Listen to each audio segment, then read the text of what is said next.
चंडीगढ़ से बड़ी खबर आ रही है। कई स्कूलों को भेजे गए हैं धमकी भरे ईमेल और ईमेल में स्कूलों में बम धमाके की दी गई है चेतावनी। धमकी में हरियाणा मुख्यमंत्री कार्यालय का भी किया गया उल्लेख। पुलिस, साइबर सेल और सुरक्षा एजेंसियां अलर्ट मोड पर आ गई हैं। 6 जून 2026 तक अंबाला दिल्ली रेल ट्रैक पर आईईडी धमाकों की धमकी दी गई है और कई नामी स्कूलों को भेजे गए हैं धमकी भरे मेल। बम निरोधक दस्ता डॉग स्क्वाड ने चलाया सर्च ऑपरेशन। फिलहाल किसी भी स्कूल से संदिग्ध वस्तु बरामद नहीं हुई है। साइबर सेल ईमेल भेजने वाले की पहचान में जुटा हुआ है। प्रशासन ने लोगों से अफवाहों से बचने की अपील की है। तो चंडीगढ़ में कई नामी स्कूलों को बम से उड़ाने की धमकी दी गई है। साथ ही मुख्यमंत्री कार्यालय का नाम का जिक्र भी इस ईमेल में किया गया है। कई नामी स्कूलों को ये धमकी भरे मेल भेजे गए हैं। ऐसे में बम निरोधक दस्ता और डॉग स्क्वाड ने सर्च ऑपरेशन चलाया है। गनीमत है कि किसी भी स्कूल में कोई संदिग्ध वस्तु बरामद नहीं हुई है। फिलहाल किसी भी स्कूल से ऐसी कोई संदिग्ध वस्तु मिलने की कोई खबर नहीं आ रही है। साइबर सेल ईमेल भेजने वाले की पहचान में जुटा हुआ है।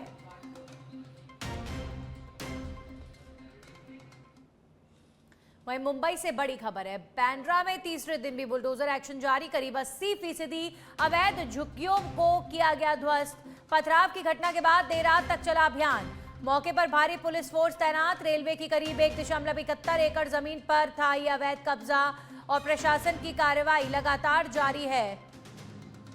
तो मुंबई का बांद्रा जो एरिया है जहां पर बड़े स्तर पर काफी वीआईपी बॉलीवुड सुपरस्टार्स रहते हैं और वहीं कुछ इलाकों में अतिक्रमण कर जो झुग्गियां हैं वो भी बसा ली गई हैं और ऐसे में अभी फिलहाल बुलडोजर कार्रवाई इन झुग्गियों को लेकर मुंबई में हो रही है। और आप देखिए बड़ी संख्या में जो झुग्गी वासी हैं वो इकट्ठे हुए और जो प्रशासनिक अमला है उनके ऊपर पथराव भी हुआ, जिसके बाद प्रशासनिक अमले द्वारा लाठी चार्ज किया गया। पुलिस ने लाठी डंडे इन लोगों पर चलाए हैं, इन लोगों पर बरसाए हैं।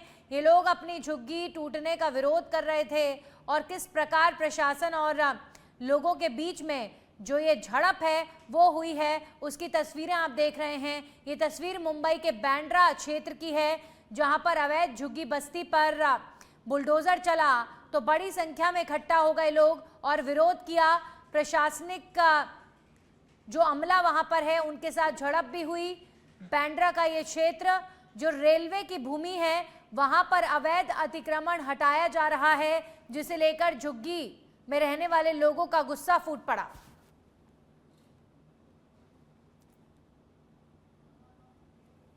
वहीं अमृतसर से बड़ी खबर है। काउंटर इंटेलिजेंस को मिली बड़ी कामयाबी। नशीले पदार्थ और अवैध हथियार तस्करी गिरोह का भांडाफोड़। 5.5 किलो हेरोइन के साथ 2 आरोपी गिरफ्तार। कब्जे से 4 पिस्तौल और 10 जिंदा राउंड बरामद किए गए हैं। वहीं गिरफ्तार आरोपी सीमा पार के तस्करों के संपर्क में थे। पंजाब डीजीपी गौरव यादव ने दी कार्रवाई की जानकारी। मामले में आगे की जांच जारी है। तो 5.5 किलो के लगभग हेरोइन के साथ 2 आरोपियों की गिरफ्तारी हुई है। लगातार नशे के खिलाफ अभियान जारी है और इन आरोपियों के कब्जे से 4 पिस्तौल और 4 जिंदा राउंड भी बरामद हुए हैं। गिरफ्तार आरोपी सीमा पार के तस्करों के संपर्क में भी बताए जा रहे हैं। तो पंजाब डीजीपी गौरव यादव ने इस पूरी कार्रवाई की जानकारी दी है। वहीं जोधपुर से बड़ी खबर है जहां पर अवैध विस्फोटक फैक्ट्री का एटीएस ने किया भांडाफोड़। राजस्थान एटीएस ने 7 आरोपियों को किया गिरफ्तार। फैक्ट्री से 500 जिलेटिन छड़ें और डेटोनेटर बरामद। जोधपुर और राजसमंद में एटीएस की बड़ी छापेमारी। अवैध विस्फोटक सामग्री को किया गया जब्त। मामले में आरोपियों से पूछताछ जारी है। तो राजस्थान एटीएस ने 7 आरोपियों को गिरफ्तार किया है और इनकी फैक्ट्री से 500 जिलेटिन छड़ें और डेटोनेटर बरामद किए गए हैं। जोधपुर और राजसमंद में एटीएस की बड़ी छापेमार कार्रवाई। विस्फोटक सामग्री एटीएस टीम के हाथ लगी। अवैध विस्फोटक सामग्री को जब्त कर लिया गया है।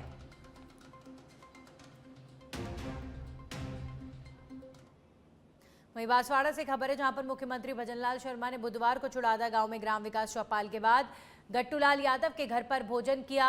परिवारजनों ने तिलक लगाकर उनका स्वागत किया। भोजन के बाद मुख्यमंत्री घर के बाहर खाट पर बैठकर ग्रामीणों और महिलाओं से बातचीत करते नजर आए। उनकी कुशलक्षेम पूछी और खेती बाड़ी की जानकारी भी सीएम भजनलाल शर्मा ने ली है।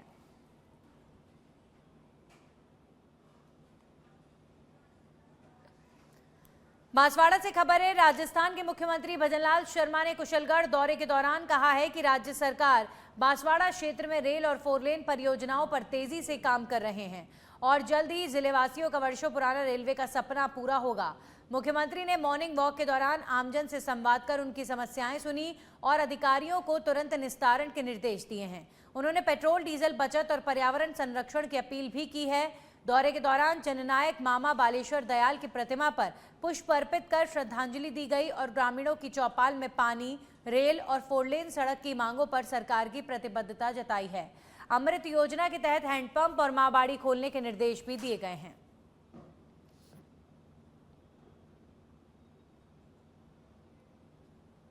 प्रदेश के मुख्यमंत्री भजनलाल शर्मा रात्रि चौपाल की सुनवाई के बाद के अंदर में मॉर्निंग वॉक पे निकले हैं और मॉर्निंग वॉक के अंदर में जो स्थानीय जो लोग हैं उनसे यहाँ पर चर्चा की गई है, उनकी जो समस्या है उनको बारीकी से सुना गया है।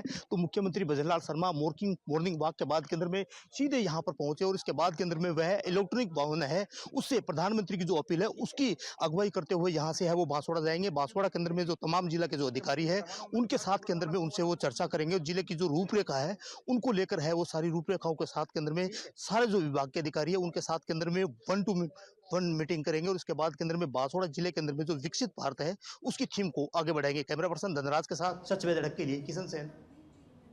डीडवाना में आगामी मानसून से पूर्व तैयारियों की समीक्षा के लिए जिला आपदा प्रबंधन प्राधिकरण की बैठक जिला कलेक्टर अवधेश मीणा की अध्यक्षता में कलेक्ट्रेट सभागार में आयोजित हुई। बैठक में ब्लॉक और उपखंडवार संभावित जलभराव, बरसाती पानी की निकासी, मौसमी बीमारियों और पशु स्वास्थ्य से संबंधित तैयारियों की जानकारी ली गई। जिला कलेक्टर ने अधिकारियों को जलभराव वाले स्थान चिन्हित करने और नालियों और जल निकासी पंपों की मरम्मत कर सुनिश्चित करने, हर गांव में जल निकासी व्यवस्था करने और सड़कों की मरम्मत, बिजली खंभों की सुरक्षा और फील्ड विजिट करने के निर्देश दिए हैं। इसके साथ ही जर्जर विद्यालयों की मरम्मत समय पर पूरी करने और मानसून में मौसमी बीमारियों और पशु रोगों की रोकथाम और 25 मई से 5 जून तक आयोजित होने वाले वंदे गंगा जल संरक्षण अभियान की तैयारियां पूरी करने के निर्देश भी दिए गए हैं।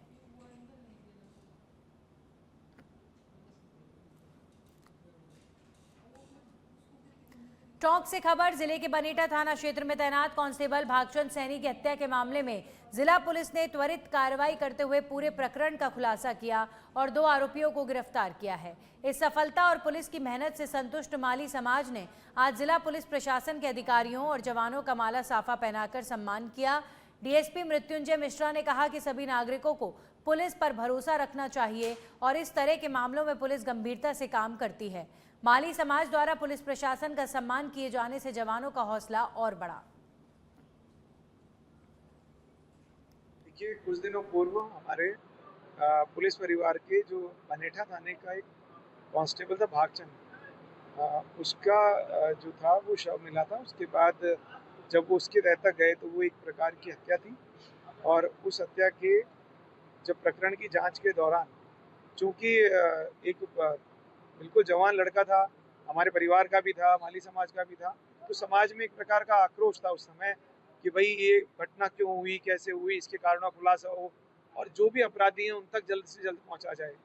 तो उस समय पर जब घटना स्थल पर और जब अस्पताल के बाहर समाज को यह विश्वास दिलाया गया पुलिस के द्वारा कि हम शीघ्र अपराधियों तक पहुंच जाएंगे और भागचंद के हत्यारों तक शीघ्र पकड़े जाएंगे, तब माली समाज के द्वारा उसी बात से प्रेरित होकर जो टीम इस पूरे कार्यक्रम के दौरान, इस पूरे हमारे इवेंट जो हमने प्लान किया पुलिस ने कि इसको कैसे इन्वेस्टिगेट होगा, कैसे पकड़े जाएंगे, वो सब लोग अस्पताल में भले ही पोस्टमार्टम करने वाले जो डॉक्टर साहब हैं, भले हमारी डीएससी टीम है, जो हॉस्पिटल में लॉ एंड ऑर्डर संभालने वाले हैं, ये सारी टीम का माली समाज के द्वारा आज यहाँ सम्मान किया गया। इसके लिए मैं माली समाज को धन्यवाद देना चाहूँगा और सभी समाज से अपील करना चाहूँगा कि कभी भी अगर किसी प्रकार की कोई घटना होती है तो आप पुलिस को पर्याप्त।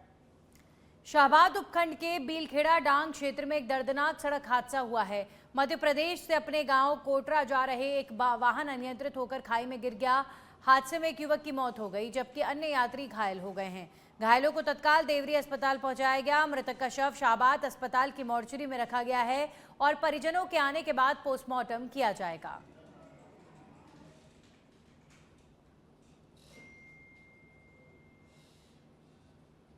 सवाई माधोपुर के चौथ का बरवाड़ा 2 दिवसीय लक्की मेले के अवसर पर भगवान देव नारायण की भव्य शोभा यात्रा निकाली गई, जिसमें श्रद्धालुओं का जनसैलाब उमड़ पड़ा। सुबह भगवान देव नारायण की बाल रूपी प्रतिमा का आकर्षक श्रृंगार कर पूजा अर्चना की गई और इसके बाद यात्रा शुरू हुई। शोभा यात्रा कस्बे के प्रमुख मार्गों से होकर निकली, जहां पर श्रद्धालुओं ने पुष्प वर्षा कर स्वागत किया। अखाड़ा उस्तादों ने पारंपरिक करतब और कला का शानदार प्रदर्शन किया। महिलाएं सर पर कलश धारण कर जयकारे लगाती हुई चल रही थी, जिससे पूरा माहौल भक्तिमय हो गया। मेले में विभिन्न धार्मिक कार्यक्रम आयोजित किए गए, जिनमें पद दंगल और भजन संध्या शामिल थी, जिन्होंने श्रद्धालुओं को देर रात तक भक्ति रस में सराबोर रखा।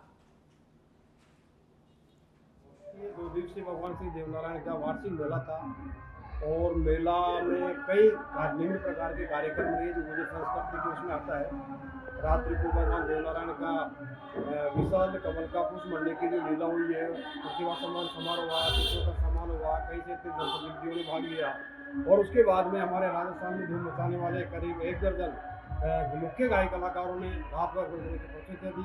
अच्छी खासी भीड़, हजारों की संख्या में जो भीड़ का जो दर्शन कई सालों में हुआ, बहुत ही धन्यवाद की बात। कांकेर जिले में आज दो ऐसी तस्वीरें सामने आई हैं जो बस्तर के बदलते दौर की कहानी एक साथ बयां कर रही हैं। एक तरफ वर्षों से लंबित रावघाट रेल परियोजना अपने अंतिम पड़ाव तक पहुंच गई और आज ताड़ोकी से रावघाट तक सफल ट्रायल पूरा हुआ। 21 साल की लंबी प्रक्रिया और नक्सलवाद जैसी चुनौतियों के बावजूद दूसरी तस्वीर भानु प्रतापपुर से है, जहां पर आत्मसमर्पण कर मुख्यधारा में लौटे पूर्व नक्सली पहली बार रेल में सफर करते नजर आए। उनके चेहरों पर उत्साह और खुशी का साफ नजर आ रही थी। कभी विकास के विरोध और नक्सली घटनाओं की वजह से बाधित ये मार्ग अब बदलाव और विश्वास की नई कहानी बयां कर रहा है। बस्तर में अब बंदूक की आवाज की बजाय विकास की रफ्तार की गूंज सुनाई देने लगी है।